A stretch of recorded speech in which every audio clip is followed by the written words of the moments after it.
J'accueille maintenant mon invité qui est Mme Joanne Robitaille-Manouvrier. Bonjour, Mme Robitaille-Manouvrier.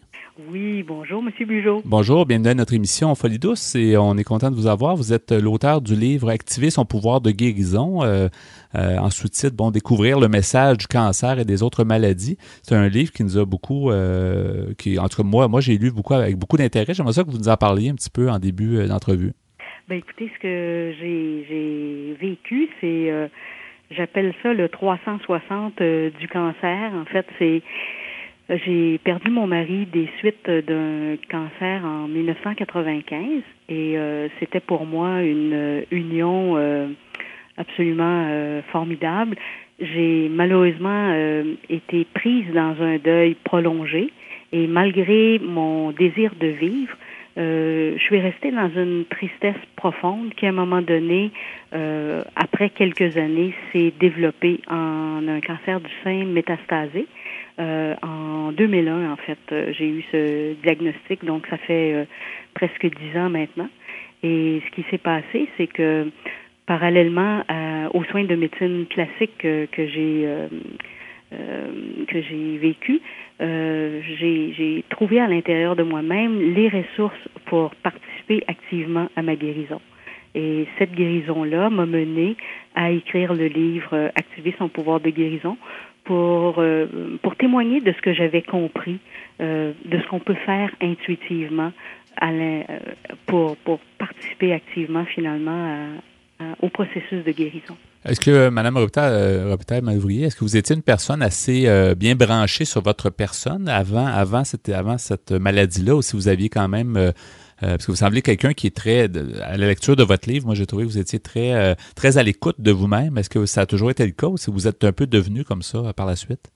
Ben écoutez, déjà depuis le début des années 80, j'avais fait une formation en relations humaines, en psychothérapie, un cheminement de conscience. Donc, j'étais quelqu'un qui était éveillé à différentes choses et disons que je prenais soin de moi dans la mesure où sur le plan de la nourriture, par exemple, je faisais un potager biologique depuis les années 80.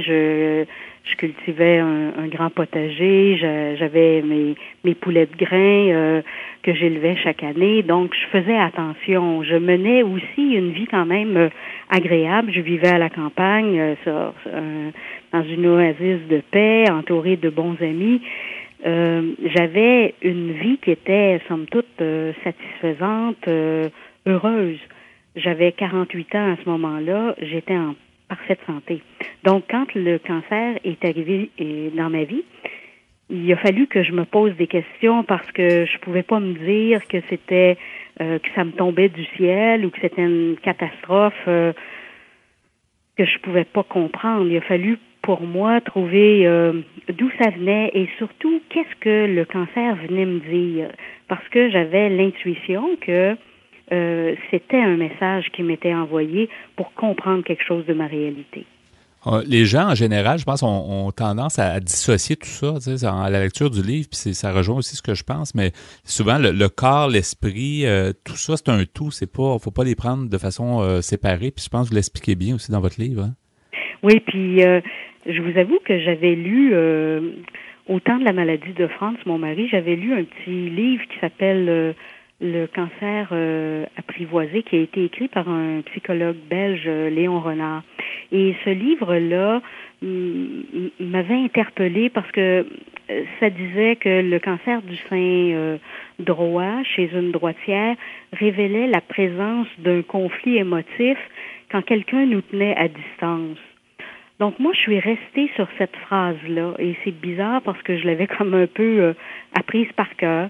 Et quand le diagnostic est tombé, malgré le fait que j'avais toutes sortes d'indices qui me disaient que, j'étais surmenée, j'étais fatiguée, j'avais commencé à avoir des douleurs aussi dans le sein, mais j'ai, à un moment donné, palpé une masse au mois de juin et j'ai tardé à aller voir un oncologue. Finalement, je me suis décidée 6 mois après, ce qu'il faut absolument pas faire parce que là, la masse, elle avait grossi. Il y avait déjà un ganglion qui était atteint par les métastases. Donc, j'ai tardé et plusieurs oncologues m'ont rencontré au cours des années, puis souvent ils me disent vous devriez plus être là. Donc c'est certain que ce message-là pour moi a été important à décoder parce que sinon, je pense que c'est pas seulement avec les traitements de médecine classique, même s'ils ont été extraordinaires,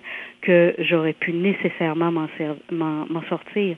Et donc, comme vous le dites bien, ce que j'ai conscientisé, moi, c'est qu'il y avait un travail à faire sur le plan de la médecine physique, donc du corps physique, mais il y avait un travail de libération à faire aussi sur le plan émotif dans mon cas, parce que comme je vous l'ai dit, je suis restée trop longtemps figée dans mon deuil.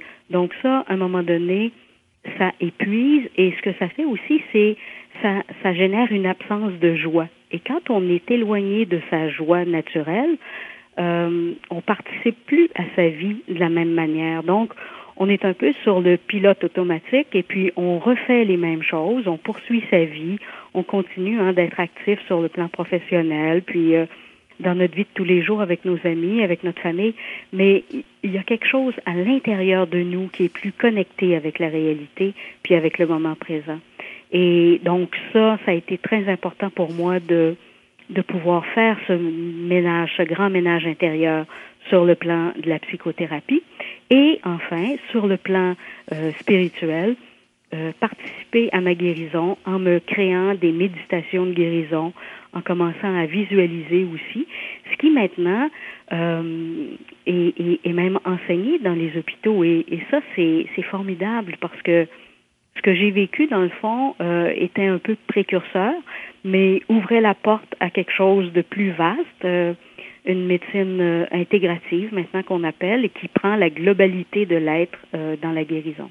Ça me semble que ça n'a pas toujours été comme ça parce qu'effectivement, les gens ont souvent dit, bon, on dissocie, on fait des traitements, par exemple, de chimiothérapie sans trop s'occuper de nos émotions, sans trop s'occuper de laisser la personne s'exprimer peut-être sur ce qui a peut-être pu amener certaines difficultés en santé. Alors, c'est quand même innovateur, c'est quand même nouveau, je pense, d'entendre parler de ça, que dans les milieux hospitaliers, on a quand même une ouverture avec d'autres méthodes peut-être alternatives en collaboration avec la médecine traditionnelle. Hein. Oui, mais je pense que ce qui est formidable, vous savez, c'est que j'ai écrit ce livre en 2003. Finalement, il a été publié début 2005. Ce que vous avez entre les mains puis que vous avez lu, c'est la réédition. Donc, un livre qui est réédité, c'est parce que les gens l'ont apprécié et continuent de le redemander. Et la communauté médicale est de plus en plus ouverte aussi à trouver et à proposer des outils qui permettent aux gens de prendre conscience de la réalité qui entoure le développement d'une maladie, que ce soit le cancer ou une autre forme de maladie. Quand la maladie s'installe, c'est parce qu'en général, on s'est rendu un peu trop loin. Moi, j'ai appelé ça tirer sur l'élastique un peu trop fort. Et je pense qu'il y a beaucoup de travail à faire en prévention.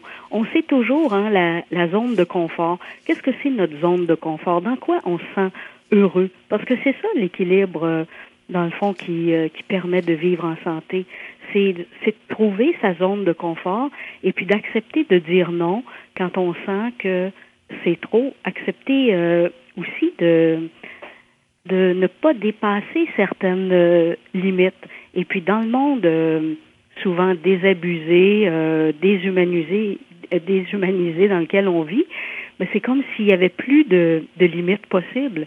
Mais à un moment donné, si on va trop loin, le problème, c'est que on se rend malade, puis finalement, c'est un peu tout le système paye pour, mais c'est l'ensemble des humains qui, à un moment donné, ne pourra plus survivre à cet état-là. C'est rendu un peu fou.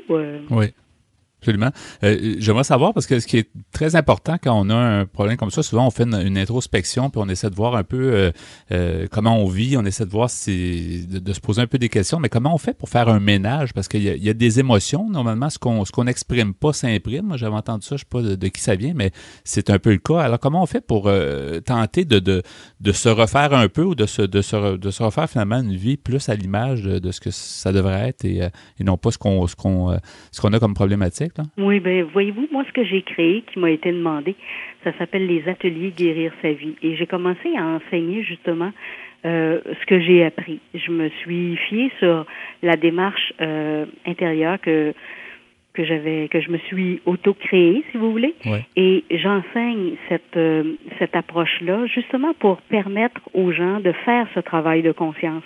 Parce qu'en fait, c'est ça, hein, ce grand ménage intérieur, ça nous demande de devenir de plus en plus conscients de certains aspects de nous-mêmes qui sont souvent cachés, c'est des choses qui nous ont blessés. Ça remonte peut-être à quelques années. Il y a quelque chose qui nous a perturbés au point où, à un moment donné, le cancer, je pense que c'est multifactoriel. On peut pas dire c'est telle cause ou telle autre cause. Parfois, les gens, ils sont tentés de dire « Ah oui, je le sais, c'est telle chose qui m'a fait basculer. » Mais il faut se souvenir que, oui, il y a peut-être une chose qui nous a blessés, mais il y a un ensemble qui est là. C'est comme, il y a un terrain qui est propice au développement d'un cancer parce que ce que disait Dr. Simonton, qui est un des grands cancérologues américains et qui le premier a travaillé justement à soutenir les gens dans des démarches parallèles à la médecine classique, ce qu'il disait toujours, il se rendait compte, lui, que les gens qui avaient un meilleur moral s'en sortaient. Et il a été inspiré dans ça parce que il cherchait à comprendre, est-ce qu'il y a quelque chose qui a pu déclencher, est-ce que les cellules cancéreuses sont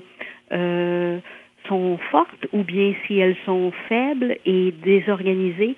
Et moi, ce constat-là m'a beaucoup aidé parce que, vous savez, on entend toujours comme message, il faut se battre face au cancer, c'est une bataille à gagner.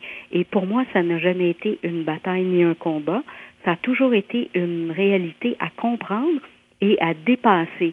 Ça veut dire ça que j'ai dû m'élever au-delà de la problématique que je vivais, qui était une prison de tristesse, parce que j'avais perdu mon âme sœur, et regarder ce que ça avait généré comme tristesse, comme peine, comme refoulement, comme choses non dites, non pleurées. C'est tout ça qu'il faut regarder et éliminer. Puis quand on le fait, puis pour ça on peut le faire.